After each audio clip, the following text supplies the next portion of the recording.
Kisah di daerah tinggi Dieng terdapat sebuah kerajaan yang memiliki seorang putri cantik bernama Sinta Dewi. Kecantikan Sinta Dewi sendiri sangat terkenal di antero jagat negeri, sehingga banyak sekali para pangeran dan bangsawan ingin meminangnya. Namun nyatanya belum ada satupun yang berhasil menaklukkan hati sang putri.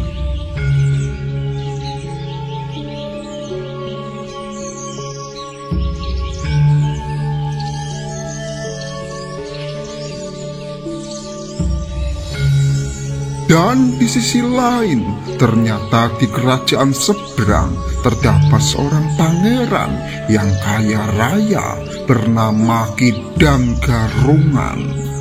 Di samping kaya, ia juga dikenal amat sakti mandraguna. Namun demikian, ternyata dia seorang pangeran yang berbeda dengan kebanyakan pangeran lainnya.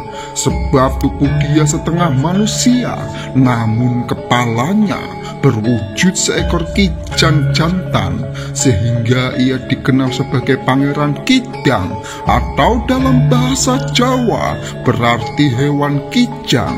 Walaupun demikian, ternyata Pangeran Kidang Garungan sangat dicintai oleh rakyatnya. Sebab selain dikenal sakti mandraguna, ternyata dia memiliki sifat yang layak dijadikan seorang pemimpin di kerajaan tersebut.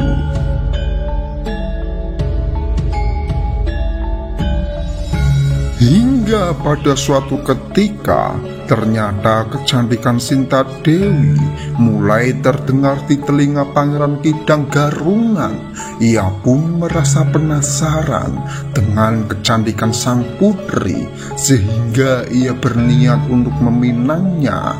Karena menurut sang pangeran sendiri, jika hanya Sinta Dewi yang memang pantas untuk dijadikan permaisuri. Lalu setelah mendengar kabar itu, ia pun langsung mengirim patihnya untuk pergi ke kerajaan Dieng agar bisa menyampaikan keinginannya untuk meminang sang putri.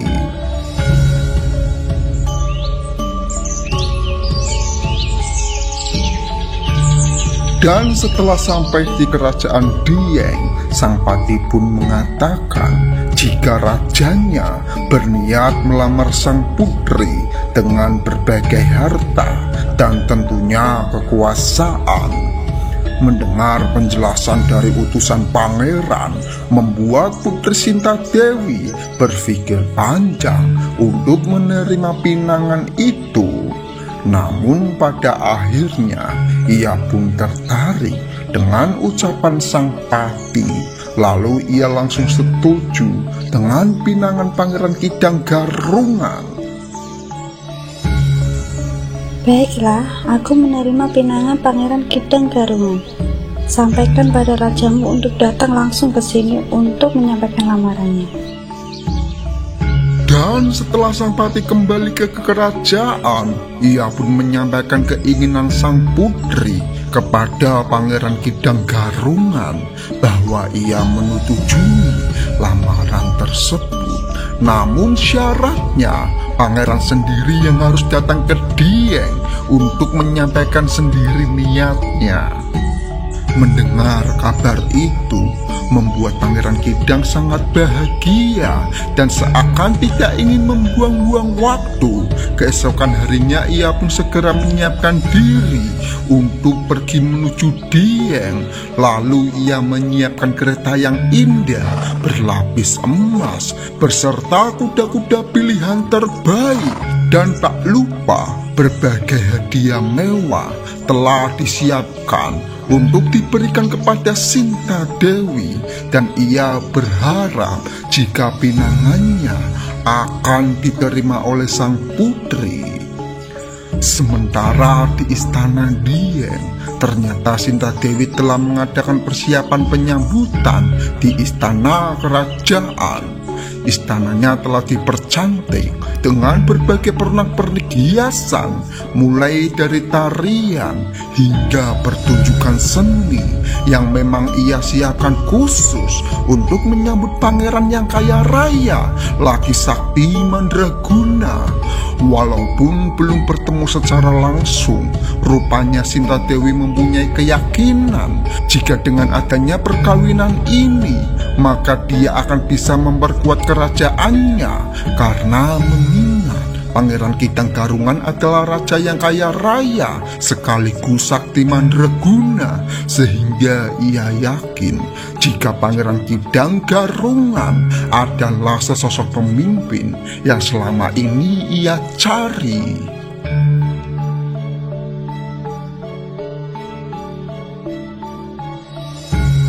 Hingga singkat cerita, setelah para rombongan dari Pangeran Kidang Garungan sampai di kerajaan Dieng, seketika pesta meriah langsung berubah menjadi hening. Semua warga dan para tamu undangan langsung terperangah ketika melihat wujud dari pangeran yang tubuhnya setengah manusia dan setengah binatang. Begitu juga dengan Putri Sinta Dewi. Ia merasa sangat terkejut melihat rupa sang pangeran yang sama sekali berbeda dengan bayangannya selama ini. Tubuhnya langsung lemas ketika melihat bahwa calon suaminya memiliki kepala seekor kijang jantan. Tubuh sang pangeran memang tegap dan gagah, tapi kepalanya yang berbentuk kepala kijang jantan lengkap dengan kedua tanduknya membuat orang yang melihatnya merasa ngeri. Dan ketika melihat situasi yang semakin canggung membuat Putri Sinta Dewi memanggil para dayang-dayangnya, ia mengatakan bahwa ia ingin menolak lamaran sang pangeran, tapi ia merasa tidak enak. Namun setelah sekian lama merasa gelisah, akhirnya Sinta Dewi mendapatkan cara untuk menolak lamaran sang pangeran. Lalu dengan berjalan dengan penuh keraguan, ia pun mendekati Pangeran Kidang Garungan.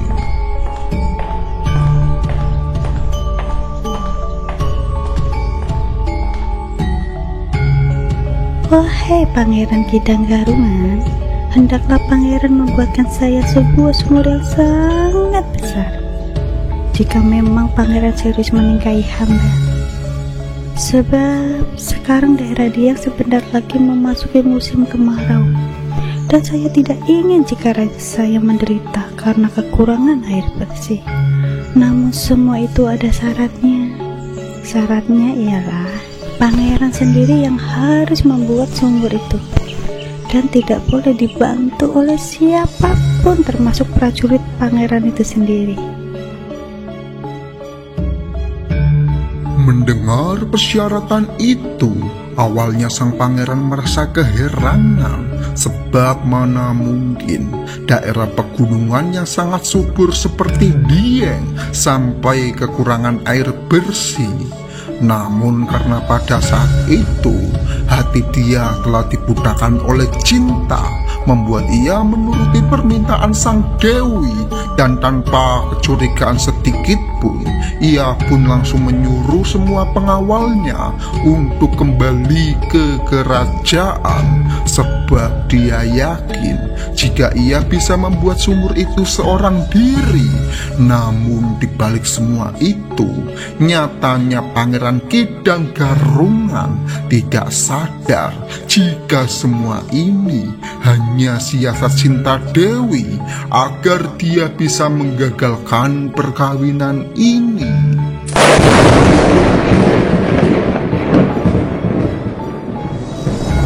Dan setelah malam hari menjelang, pada akhirnya Pangeran Kidang Garungan langsung mengerahkan segala kesaktiannya untuk membuat sumur raksasa tersebut.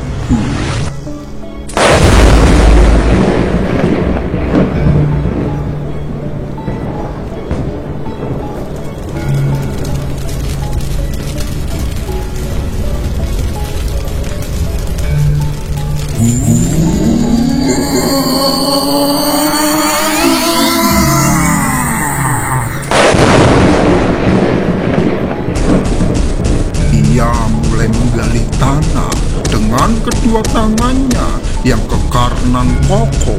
Kedua tanduknya pun digunakan untuk menggali tanah yang keras, dan dalam waktu singkat rupanya ia telah menciptakan sebuah lubang besar seperti permintaan sang putri. Melihat kemampuannya yang luar biasa membuat Sinta Dewi merasa ketakutan. Ia berpikir keras untuk bisa menggagalkan pekerjaan Kidang Garungan. Lalu dalam keadaan panik itu dan tanpa pikir panjang, Sinta Dewi memerintahkan para prajuritnya untuk menimbun lubang tersebut dengan tanah dan batu besar.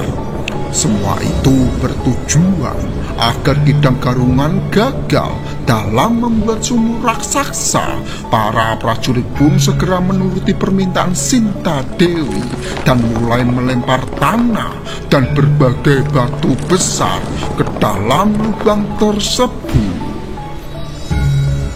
Ada apa ini? Hei prajurit, apa yang telah kalian lakukan? Hentikan! Nanti aku bisa terkubur di dalam sumur ini. Melihat para prajurit, Sinta Dewi terus-menerus melempar tanah dan berbagai batu ke dalam sumur, membuat Pangeran Kidang Garungan mulai sadar jika semua ini sengaja dilakukan supaya ia gagal dalam membuat sumur itu. Lalu saat tubuhnya yang hampir terkubur batu seketika membuat ia sangat marah besar dan ingin menyerang para prajurit Sinta Dewi yang telah berupaya menguburnya hidup-hidup. Namun saat kepalanya ia mendongak ke atas dan ingin mengeluarkan kekuatannya, ternyata hanya kehancuran yang ia dapatkan. Sebab dengan kedua bola matanya sendiri, ia melihat jika Sinta Dewi juga ikut serta dalam melempar batu tersebut.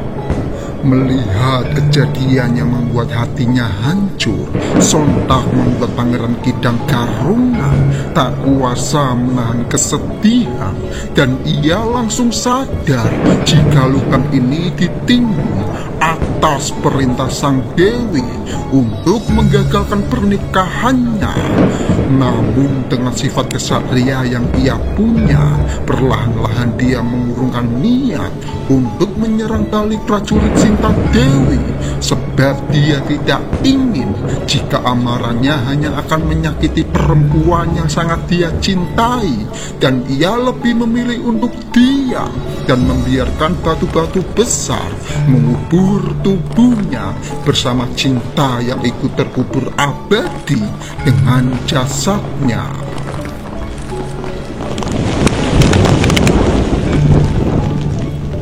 Namun tak disangka, ternyata sebelum raga Pangeran Kidang Garungan tewas, rupanya sumpah serapah ia keluarkan, dan ia bersumpah jika kelak sumur ini akan mendidih seperti mendidihnya amarah dia saat ini dan berbau busuk, sebusuk sifatnya Sinta Dewi yang telah mengkhianati cintanya.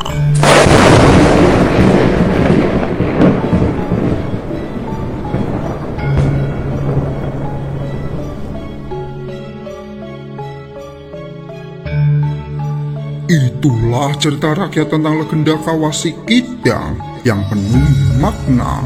Jika ada perbedaan isi kisah cerita, semoga teman-teman bisa maklum, karena beda narasumber, beda pula isi narasinya. Namun konon dari kisah ini, nama Kawasi Kidang diberikan untuk menamai sumur tersebut, sebab dalam bahasa Jawa sendiri, kata Kidang berarti hewan kijang, sama seperti wujud dari Pangeran Kidang Garungan yang memiliki tubuh setengah kijang. Untuk benar dan tidaknya kisah ini, semoga bisa kita ambil pelajaran dengan tidak mengingkari janji, sebab janji dibawa sampai mati. Dan untuk mengakhiri video ini, jangan lupa subscribe dan tinggalkan pengetahuan kalian di komentar supaya Mimin selalu bersemangat untuk membuat konten yang tentunya menarik dan menghibur untuk kita semua. Terima kasih dan jangan lupa bahagia.